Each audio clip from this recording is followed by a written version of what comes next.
आज हम आपको एक ऐसी सच्ची कहानी सुनाने जा रहे हैं जिसे सुनने के बाद आपका भी दिल टहल जाएगा, क्योंकि यह कहानी एक ऐसे परिवार की है जिसमें 5 लोगों का कर दिया जाता है, और वो भी एक साथ और इतना बेरहमी से किया गया था कि जानकर आपके रोंगटे खड़े हो जाएंगे, क्योंकि कमरे में हर तरफ खून फैला हुआ था और खून के धब्बों से दीवारें और बिस्तर भी पूरे लाल हो चुके थे। लेकिन आखिर इनकी इतनी बेरहमी से हत्या किसने की थी, और क्योंकि आज इन सभी सवालों के जवाब जानेंगे। यकीन मानिए, सच जानकर आपका भी कलेजा दहल जाएगा, इसलिए इस वीडियो को लास्ट तक जरूर देखना।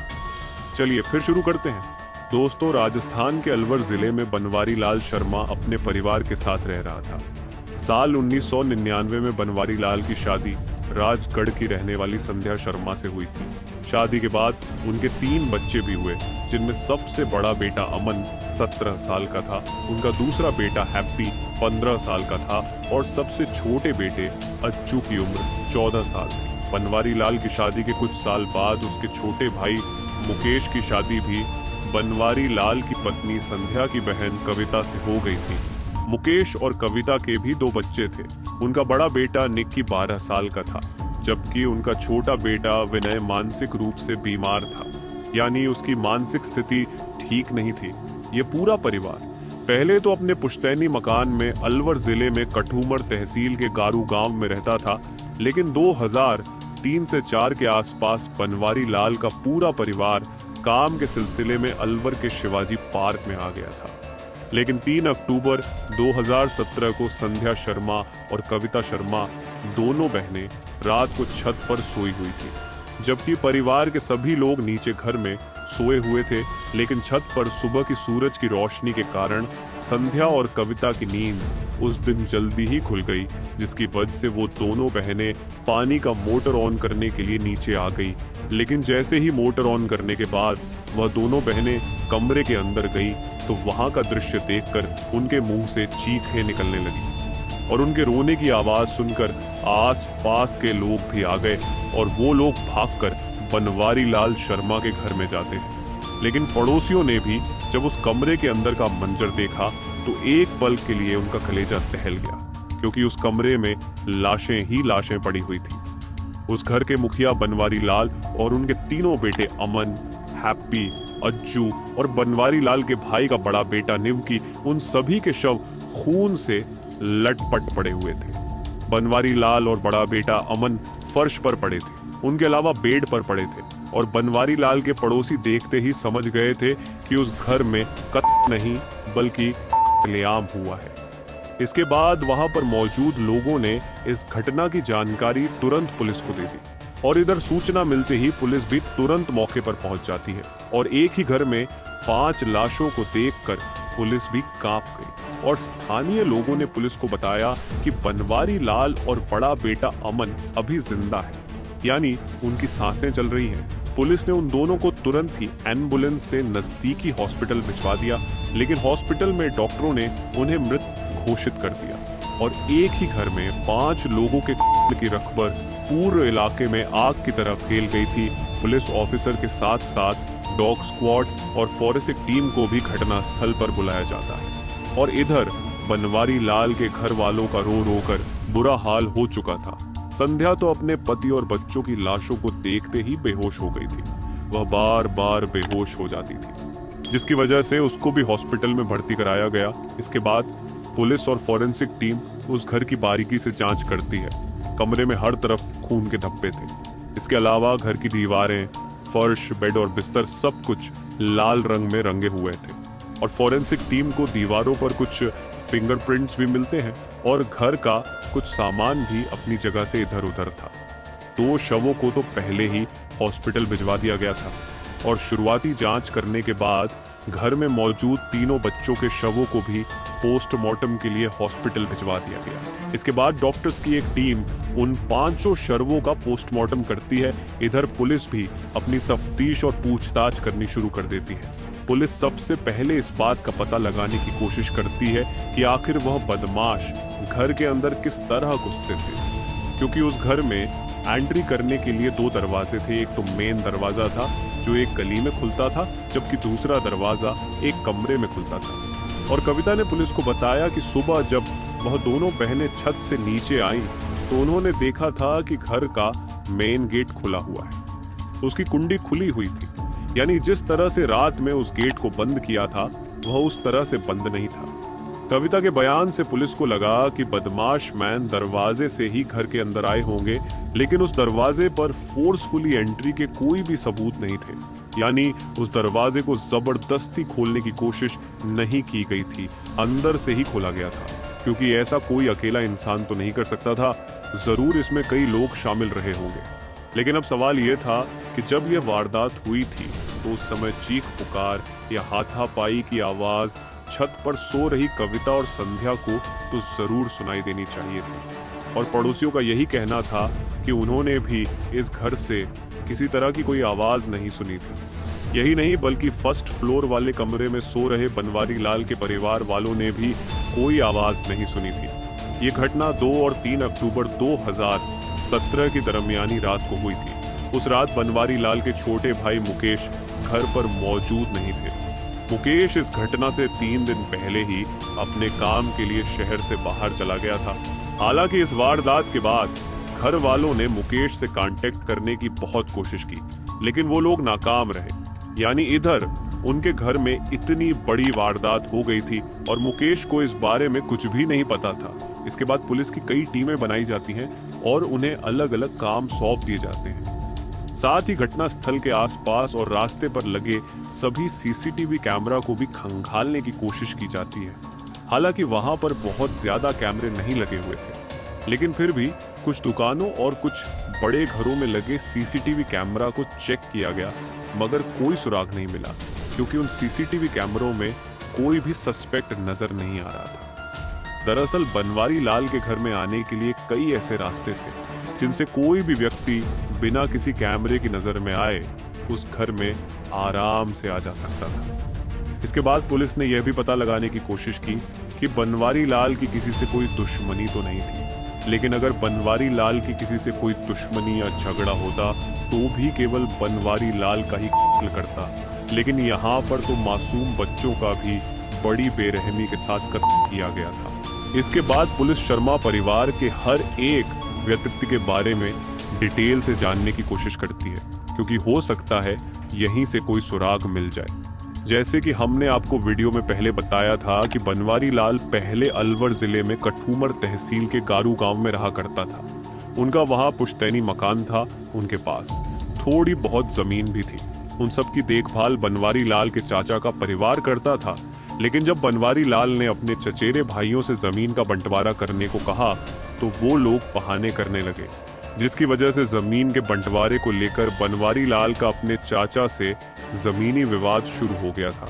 मामला इतना ज्यादा बिगड़ गया था कि बात मारपीट तक आ गई थी, लेकिन फिर गांव वालों ने उन दोनों परिवारों के बीच सुलह करा दी थी। ये बात इस घटना से करीब 3 या 4 साल पहले की थी, लेकिन जब 5 लोगों का कत्ल हुआ तो अचानक लोगों को यह बात याद आ गई थी, जिसकी वजह से पुलिस की जांच भी अब जमीनी विवाद की तरफ ही घूम गई थी। इस बात की पुष्टि करने के लिए पुलिस हॉस्पिटल में एडमिट बनवारी लाल की पत्नी संध्या से भी पूछताछ करती है। पूछताछ के दौरान संध्या ने भी यही कहा कि इस कत्ल के पीछे उसके पति के खानदान के लोग ही शामिल रहे होंगे, क्योंकि पहले भी उन्होंने जमीन को लेकर मारपीट की थी। अभी यह सारी चीजें चल ही रही थी कि तभी किसी रिश्तेदार का ध्यान बनवारी लाल की स्कूटी पर गया। दरअसल बड़े बेटे अमन को 10वीं क्लास का एग्जाम पास करने पर बनवारी लाल ने उसे एक स्कूटी खरीद कर दी थी, लेकिन अब वह स्कूटी घर पर नहीं थी। आस पड़ोस के लोगों से भी स्कूटी के बारे में पूछा जाता है, लेकिन किसी ने भी उस स्कूटी को वहां पर नहीं देखा था। और जब हर जगह ढूंढने पर भी वो स्कूटी नहीं मिली तो पुलिस ने अनुमान लगाया कि शायद ही स्कूटी को लेकर फरार हो गए होंगे। इधर पोस्टमार्टम करने के बाद घटना वाले दिन यानी 3 अक्टूबर की शाम को ही 5 शव परिजनों को सौंप दिए गए। अभी तक पोस्टमार्टम रिपोर्ट तो नहीं आई थी, लेकिन पोस्टमार्टम करने वाले डॉक्टरों ने पुलिस को बताया था कि उन्हें लगता है कि कातिलों की इस परिवार से बहुत गहरी दुश्मनी रही होगी, जिस कारण बड़ी ही बेरहमी से उन सभी का कत्ल किया गया था।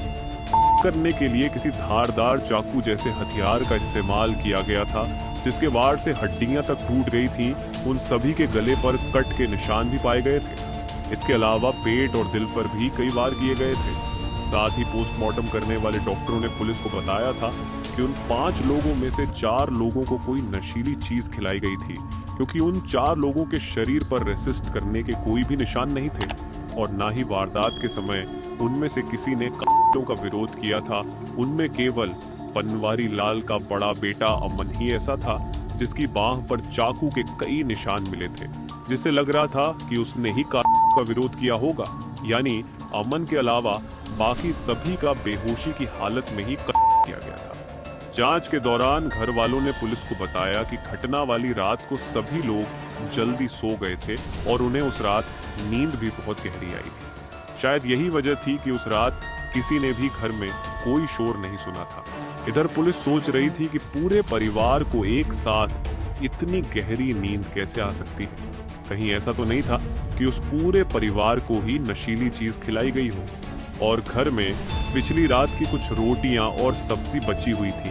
पुलिस ने उनको भी जांच करने के लिए लैब में भिजवा दिया, क्योंकि अब पुलिस को शक होने लगा था कि कहीं ना कहीं इस वारदात के पीछे घर के ही किसी व्यक्ति का हाथ हो सकता है, क्योंकि घर का मेन दरवाजा भी अंदर से ही खोला गया था। इधर पुलिस की एक टीम ने बनवारी लाल के बेटे अमन की स्कूटी को भी तलाश करना शुरू कर दिया था। इसी दौरान किसी ने पुलिस को खबर दी कि रेलवे स्टेशन के पास मंडी मोड़ पर एक लावारिस स्कूटी खड़ी है। जानकारी मिलते ही पुलिस ने उस स्कूटी को कब्जे में ले लिया और उसे बनवारी लाल के घर वालों को दिखाया। उन्होंने देखते ही उसकी पहचान कर ली। वह स्कूटी बनवारी लाल की ही थी। उस स्कूटी पर भी खून के कुछ धब्बे पाए गए थे। उसके हैंडल पर भी निशान थे। इसके बाद पुलिस मंडी मोड़ पर लगे सभी सीसीटीवी कैमरा को खंगालना शुरू करती है और ये पता लगाने की कोशिश करती है कि आखिर स्कूटी को यहाँ पर किसने लाया था। आखिरकार पुलिस को एक सीसीटीवी फुटेज में 2 और 3 अक्टूबर की दरमियानी रात 1 बजे के आसपास 2 लोग स्कूटी से आते हुए दिखाई देते हैं। उनमें से एक व्यक्ति मंडी मोड़ पर ही उतर जाता है। वहां पर लगी पानी की टंकी में उस व्यक्ति ने अपने हाथ, पैर और मुंह धोया, जबकि दूसरा व्यक्ति उस स्कूटी को एक दीवार के पीछे ले जाकर लावारिस हालत में छोड़ देता है। इसके बाद वह दूसरा व्यक्ति भी पानी की टंकी के पास आता है। उसने भी अपने हाथ पैर धोए और फिर वह दोनों वहां से फरार हो गए। लेकिन अंधेरा होने की वजह से उनका चेहरा साफ दिखाई नहीं दे रहा था। लेकिन स्कूटी पर जो फिंगरप्रिंट्स पाए गए थे वह तीनों ही फिंगरप्रिंट्स मौका ए वारदात पर जो फिंगरप्रिंट मिले थे उनसे मैच हो गए थे। लेकिन वारदात वाली जगह पर एक और चौथे व्यक्ति के फिंगरप्रिंट भी थे जो किसी से भी मैच नहीं हुए थे। इससे पुलिस ने अंदाजा लगाया कि इस कत्ल में 4 लोग शामिल हैं और चौथा व्यक्ति जरूर कोई घर का ही है। पुलिस को घर वालों पर शक तो पहले ही था, क्योंकि बनवारी लाल के छोटे भाई मुकेश का भी कुछ अता पता नहीं था। पुलिस को उस पर भी शक था। पुलिस अभी सोच ही रही थी। लेकिन फिर पुलिस को लगा कि इस बारे में अगर कोई सबसे ज्यादा और सबसे सटीक जानकारी दे सकता है तो वह है बनवारी लाल की पत्नी संध्या शर्मा, जिसको तबीयत बिगड़ने की वजह से हॉस्पिटल में एडमिट कराया गया था। इसके बाद पुलिस हॉस्पिटल में पहुंचती है और डॉक्टर से पूछती है कि संध्या को कब तक होश आएगा, यानी उसकी हालत कब तक ठीक हो सकती है, क्योंकि हमें संध्या से कुछ जरूरी पूछताछ करनी है। लेकिन तभी डॉक्टर कहता है कि मुझे ऐसा लगता है कि यह महिला बीमार नहीं है बल्कि बीमार होने का नाटक कर रही है। और पुलिस के लिए इतना ही काफी था। इसके बाद पुलिस संध्या के पास जाती है, उसे जगाती है और उसे हॉस्पिटल से सीधे पुलिस स्टेशन लेकर आती है। साथ ही संध्या के मोबाइल फोन को भी चेक किया जाता है। उसके मोबाइल फोन की कॉल डिटेल निकाली जाती है, जिसमें पुलिस को एक नंबर मिलता है। उस नंबर पर इस घटना से कुछ दिन पहले तक संध्या की काफी ज्यादा बात होती थी। लेकिन इस वारदात के बाद अचानक से उस नंबर पर संध्या की बातचीत होनी बंद हो गई थी। आखिर वह नंबर किसका था, इस बात का पता लगाने के लिए पुलिस ने उस नंबर की भी कॉल डिटेल निकलवाई। तो कॉल डिटेल से पता चला कि वह नंबर हनुमान प्रसाद जाट उर्फ जैक का है। जब हनुमान प्रसाद की लोकेशन चेक की गई तो पता चला कि घटना वाले दिन यानी 2 अक्टूबर 2017 को रात 10 बजे से लेकर करीब 2 बजे तक उसकी लोकेशन बनवारी लाल के घर के आसपास ही थी। हनुमान उदयपुर का रहने वाला था। इसके बाद बिना देरी किए अलवर पुलिस की एक टीम उदयपुर पहुंचती है और हनुमान को अरेस्टर कर लिया जाता है। लेकिन जब उसे संध्या के सामने लाया गया तो हनुमान को पुलिस स्टेशन में अपने सामने खड़ा देखकर संध्या घबरा जाती है और वह अपना जुर्म स्वीकार कर लेती है। दरअसल संध्या ने ही अपने प्रेमी और 2 किराए के कातिलों के साथ मिलकर अपने पति और तीनों बच्चों और भतीजे का बड़ी ही बेरहमी से कत्ल कर दिया था। संध्या एक महत्वाकांक्षी लड़की थी। उसको लग्जरी लाइफस्टाइल, महंगे कपड़े और महंगी गाड़ियों का शौक था। लेकिन उसके घर वालों ने उसकी शादी एक लोअर मिडिल क्लास फैमिली में कर दी थी, जहां पर घर का खर्च भी बहुत मुश्किल से चल पाता था। और जब संध्या के 3 बच्चे हो गए तो जिम्मेदारियां और भी ज्यादा बढ़ गई थी। दरअसल संध्या पहले से ही थोड़ा बहुत ताइक्वांडो मार्शल आर्ट जानती थी, इसलिए फिर से उसने ताइक्वांडो की ट्रेनिंग ली और फिर खुद भी वह ताइक्वांडो कोच बन गई। वह अलवर जिले के लोकल बच्चों को ट्रेन करने लगी, यानी कोचिंग देने लगी। क्योंकि ताइक्वांडो मार्शल आर्ट के टूर्नामेंट्स भी होते थे, तो संध्या भी अलग अलग शहरों में उन बच्चों को लेकर टूर्नामेंट्स में पार्टिसिपेट करती थी। संध्या के द्वारा ट्रेन किए गए बच्चे नेशनल लेवल तक खेल चुके थे और अब संध्या भी अपने पति के साथ घर का खर्च उठाने लगी थी और सब कुछ ठीक चल रहा था। लेकिन साल 2015 में एक टूर्नामेंट के दौरान संध्या की मुलाकात उदयपुर के रहने वाले हनुमान प्रसाद उर्फ जैक से होती है। हालांकि उस समय संध्या शादीशुदा थी और वो 3 बच्चों की मां थी, लेकिन संध्या खूबसूरत थी और उसे देखने से नहीं लगता था कि वह 3 बच्चों की मां है। वहीं हनुमान संध्या से 10 साल छोटा था, उसकी शादी भी नहीं हुई थी। हनुमान प्रसाद उदयपुर में ही BPEd का कोर्स कर रहा था, जिसकी वजह से उसका कॉमेट स्पोर्ट के टूर्नामेंट में भी आना जाना होता रहता था। और ऐसे ही टूर्नामेंट के दौरान संध्या और हनुमान की मुलाकात होती है और ये उदयपुर में मिले थे। इसके बाद उन दोनों में दोस्ती हो जाती है और यह दोस्ती धीरे धीरे प्यार में बदल जाती है। उन दोनों के बीच शारीरिक संबंध भी बनने शुरू हो गए थे। जैक का एक दोस्त भी था जिसका नाम मट्टू सरकार था। वह अलवर जिले में लक्ष्मणागढ़ के किसी गांव का रहने वाला था।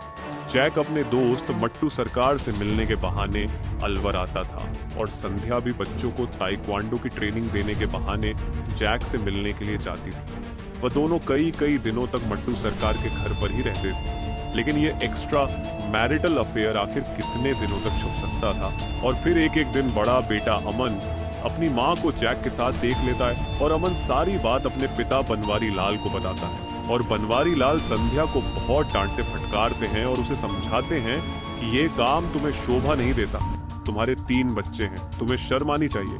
लेकिन संध्या तो जैक के प्यार में इतनी अंधी हो चुकी थी कि वह कुछ समझने को तैयार ही नहीं थी, जिसकी वजह से संध्या के घर से बाहर जाने पर भी रोक लगा दी गई। लेकिन संध्या तो प्यार में बहुत आगे निकल चुकी थी। वो तो अब जैक से शादी करना चाहती थी, उसके साथ ही जिंदगी बिताना चाहती थी। संध्या और जैक का मिलना जुलना तो बंद हो गया था, लेकिन संध्या अब भी घर वालों से छिपकर जैक से फोन पर बातें करती थी। लेकिन फिर अचानक इस घटना से 3 महीने पहले संध्या ने जैक से कहा कि अब उसके पति बनवारी लाल और बड़े बेटे अमन को रास्ते से हटाना ही होगा। शुरू में तो जैक ऐसा करने से मना कर देता है, लेकिन वह भी संध्या से प्यार करता था और उससे शादी करना चाहता था। इसीलिए संध्या के बार बार कहने पर जैक भी तैयार हो जाता है। इसके बाद वह दोनों प्लानिंग करनी शुरू कर देते हैं। से करीब 2 महीने पहले जैक 2 फर्जी सिम खरीदता है। एक सिम उसने खुद रखा, जबकि दूसरा सिम उसने संध्या को दे दिया था। अब वह दोनों इन्हीं नंबरों से बात करते थे, क्योंकि उन्हें पता था कि यह काम उन दोनों के बस का नहीं है। इसलिए जैक ने दीपक नाम के एक लड़के से बात की। साथ ही दीपक ने अपने कजन भाई कपिल को भी इस खूनी प्लान में शामिल कर लिया। दीपक और कपिल मात्र 3000 रुपए में 2 करने के लिए तैयार हो गए। इसके बाद इस घटना को अंजाम देने के लिए 2 अक्टूबर का दिन चुना गया। घटना से 3 दिन पहले यानी 30 सितंबर को जैक ने एक चाकू तो ऑनलाइन मंगाया था, जबकि दूसरा चाकू उसने मार्केट से ही खरीदा था। साथ में वो लोग सर्जिकल ग्लव्स भी खरीदते हैं ताकि कत्ल करते समय मौका वारदात पर कोई भी फिंगरप्रिंट ना छूटे। इसके बाद जैक ने नींद की गोलियां खरीदकर संध्या को दे दी। संध्या ने 2 अक्टूबर को डिनर तैयार किया और उस रात संध्या ने रायता बनाया था, जिसमें उसने बड़ी ही आसानी से नींद की गोलियां भी मिला दी थी। इसके बाद घर के सभी लोग डिनर करते हैं, लेकिन उस दिन बड़े बेटे अमन की तबीयत ठीक नहीं थी। इसलिए उसने रात में खाना नहीं खाया था और यही कारण था कि वारदात के समय अमन की नींद खुल गई थी और खाना खाने के बाद परिवार के सभी लोग सोने के लिए अपने अपने कमरे में चले जाते हैं। क्योंकि बड़े बेटे अमन ने खाना नहीं खाया था तो जाहिर सी बात है उसे इतनी जल्दी नींद नहीं आ रही थी, लेकिन फिर भी वह कमरे में जाकर लेट गया था और सभी लोगों को नींद आने लगती है। संध्या ने भी उस रायता को नहीं खाया था और सभी घर वालों के सोने के बाद संध्या अपने प्रेमी जैक को फोन करती है। जैक पहले ही उदयपुर से अपने दोस्त मट्टू सरकार के घर पर आया हुआ था, उसके साथ कपिल और दीपक भी थे। इसके बाद वह चारों दोस्त 10 बजे के आसपास संध्या के घर पर पहुंचते हैं और संध्या छत पर खड़ी उनका इंतजार कर रही थी। उसने जैक को इशारा करके बताया कि घर में सभी लोग सो चुके हैं, लेकिन वह लोग उस समय सिर्फ रेकी करने के लिए आए थे। इसके बाद जैक ने अपने दोस्त मट्टू सरकार को रेलवे स्टेशन पर भेज दिया। वहां से मट्टू सरकार वापस अपने गांव चला गया, लेकिन दीपक, कपिल और जैक ये तीनों लोग इधर उधर टाइम पास करते रहते हैं और फिर 12 बजे के आसपास वह तीनों बनवारी लाल के घर पर पहुंचते हैं और संध्या पहले ही उनके इंतजार में खड़ी थी। जैसे ही वह लोग वहां पहुंचे तो संध्या ने नीचे जाकर घर का मेन गेट खोल दिया। उसने जैक से कहा कि वह यहीं दरवाजे पर ही रहे, लेकिन तुम लोग अंदर जाओ और जल्दी से अपना काम खत्म करो। इसके बाद जैक और उसके साथी कमरे में पहुंचे। वहां पर बनवारी लाल और उसका बड़ा बेटा अमन सो रहे थे। वो दोनों बेड पर सो रहे थे, जबकि 3 बच्चे हैप्पी, अज्जू और निक्की नीचे फर्श पर सोए हुए थे। उसी समय संध्या भी कमरे में आ जाती है। सबसे पहले किराए के दोनों ने बनवारी लाल के हाथों को पकड़ा और संध्या ने अपने पति के पैर पकड़ ली। इसके बाद जैक ने बनवारी लाल के गले पर चाकू चला दिया। जैक ने बनवारी लाल पर ताबड़तोड़ कई वार किए और बनवारी लाल का करते समय बड़े बेटे अमन की नींद खुल गई। उसने सब कुछ देख लिया था और वह शोर मचाने ही वाला था, लेकिन इससे पहले कि वह कुछ कर पाता ने उस पर भी हमला कर दिया। अमन मार्शल आर्ट का खिलाड़ी था। अमन भी उनका विरोध करने लगा, जिसकी वजह से जैक और दोनों कातिलों को भी कई चाकू लगे थे, लेकिन उन्होंने अमन को भी मौत की नींद सुला दिया। इसके बाद जैक ने हैप्पी, अज्जू और भतीजे निक्की को भी खत्म कर दिया। उन सबको खत्म करने के बाद संध्या ने अपनी स्कूटी की चाबी जैक को दे दी और किराए के लोगों को तयशुदा रकम भी दे दी। इसके बाद वह तीनों बनवारी लाल की स्कूटी लेकर फरार हो जाते हैं। इधर संध्या ने अपने कपड़ों को साफ किया और घर की छत पर अपनी बहन के पास जाकर सो गई। उधर वो तीनों पहले रेलवे स्टेशन पर पहुंचे और जैक वहीं पर उतर गया। इसके बाद वह दोनों किराए के स्कूटी को लेकर मंडी मोड़ पर आ गए और यहीं पर वह लोग कैमरे में कैद हो गए थे। वहां पर उन्होंने अपने हाथ पैर धोए, उन्होंने स्कूटी को वहीं पर छोड़ दिया और फिर ऑटो में बैठकर वह दोनों भी अपने अपने गांव के लिए निकल गए। जैक भी ट्रेन पकड़कर उदयपुर पहुंच गया। इधर सुबह होते ही संध्या ने रोने धोने का ड्रामा शुरू कर दिया था, जबकि वारदात में इस्तेमाल किए गए चाकू को जैक ने राजगढ़ रेलवे स्टेशन के पास बहने वाले नाले में फेंक दिया था, जिसे बाद में पुलिस ने बरामद कर लिया था। जांच में पाया गया कि किराए के कातिल दीपक और कपिल दोनों ही नाबालिग हैं, जिसकी वजह से उन दोनों को बाल न्यायालय में पेश किया गया। वहां से उन्हें बाल सुधार गृह भेज दिया गया था। वहीं संध्या शर्मा और हनुमान प्रसाद का केस एडिशनल सेशन कोर्ट में चलाया जाता है। करीब 6 सालों तक चले।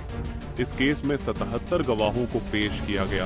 आखिरकार 21 मार्च 2023 को कोर्ट ने संध्या शर्मा और हनुमान प्रसाद को आईपीसी की धारा 302, 201 इसके अलावा और भी कई धाराओं के तहत 50,000 रुपए का जुर्माना और उम्र कैद की सजा सुनाई जाती है। तो दोस्तों, ये थी आज की हमारी कहानी। आपकी इस केस के बारे में क्या राय है, कमेंट करके ज़रूर बताना।